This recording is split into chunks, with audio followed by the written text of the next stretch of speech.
request Dr. M.K. Abdul Khader, Vice Chancellor of Kannur University, Kerala, for the address. A round of applause for him, please.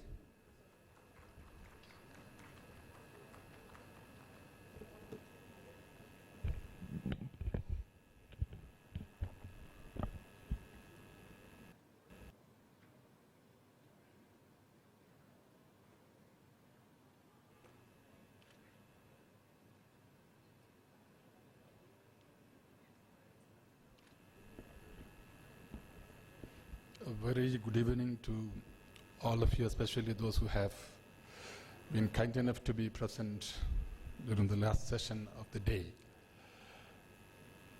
You really need our thanks and applause for being so kind, because almost all of them have left and we are the only 3-4 speakers left here. I think the number of audience is lesser than sometimes. It happens to be so, but fortunately it is not so right now. I can really be thankful to you by making my speech short and crisp. I don't have the power to present PowerPoint here because because if I use my PowerPoint, I don't know how you would respond to me, so I'll make it as short as I can.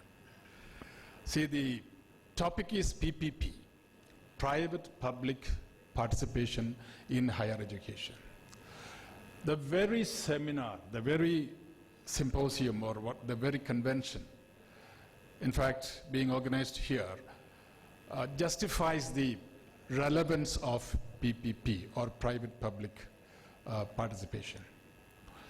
Because we all know that, see, in India, the contribution of higher education in nation building, it used to be in its lion size. In fact, especially after independence in India, the higher education scenario, or the contribution of higher education, have been very large. And the economic growth and the social development can be supported only with higher education, and despite this, it has continued to face tougher challenges in terms of spending and quality of education.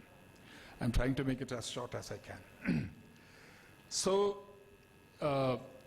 equity in higher education has been the biggest challenge. And we know that lack of or paucity of fund in the field of higher education has been, it continues to be the biggest paucity of the challenge to higher education. So money is a big problem. Fund or finance is going to be a big problem. So how it is to be balanced? The balance could be made only in terms of the participation of private sector in the field of higher education. I'm trying to cut almost all the, I have already prepared a paper, and that paper I'm going to skip. All right. So, over a period of time in the past, the public sector has been instrumental in supplementing higher education. But now, since I've witnessed, or we have almost all of us have witnessed, the private sector have been instrumental in most of the innovations and most of the innovative contributions in the field of higher education. And again, in order to support the demand, the increase in demand in the field of higher education, the self-financing colleges, it increased from 9,000 in 1995 to 40,000 in 2015. And it is increasing day by day. And the expansion of private participation is increasingly turning them into markets with the capacity to increase the efficiency and educational quality. Now we know that students, they have option, they have choice.